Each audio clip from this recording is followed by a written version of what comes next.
Yung nagtulak sa akin, first of all, ay yung mga tao.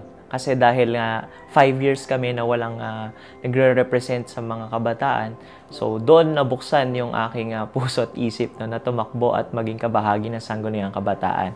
So it's a very short for people power, no? And that sparks and ignite my feelings na maging bahagi ng political system. Even though ang hirap-hirap daw pumasok sa politika.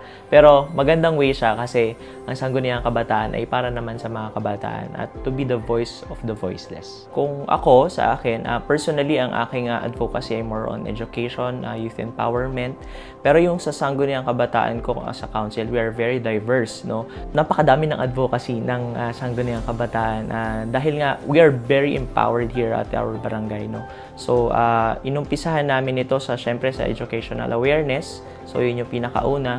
And pangalawa, nakita natin na yung mga kabataan ay nadidisenfranchise na kasi nga walang Sangguniang Kabataan. So, pinilit natin na magkaroon ng voters registration and awareness. So, lahat ng mga kabataan na youth profiling natin at na-ensure natin na sila ay kabataan na makakaboto sila. So, yung mga nakita natin na hindi makakaboto, naglaan tayo ng budget, nag-outsource tayo. Even though hindi pa kami nakakapag-release before ng budget, ay naghanap kami ng stakeholder na kung sino pwedeng tumulong sa amin para maihatid namin hanggang sa COMELEC kasi ang gusto namin, may ensure namin yung mga kabataan ay makakapagparehistro at makakaboto para sa halalan. During last year, may mga kabataan kaming mga na-engage from the awareness sessions. So nakita ko na medyo nag-engage na sila. Sumasali sila sa mga student council, sa mga schools nila. So doon nakikita ko na yung may political involvement na sila. No? Kasi napakahalaga nun na na-involve sila sa mga ganun na situation. So far, I think mababa pero nagkakaroon ng engagement. Napaka-importante niyan, no? Kung ini-state nga natin sa Republic Act 8044, no, yung Youth in Nation Building, na at syempre doon sa ating saligang batas, no, bilang estado, dapat protektahan natin yung mga kabataan, i-empower natin sila, i-engage natin sila para maging parte sila ng nation building. So napakahalaga na ang boses ng kabataan, lalo na kung wala nagre-representa sa kanila, ay magkaroon ng representasyon, lalo sa pinakamaliit na unit ng ating ng society.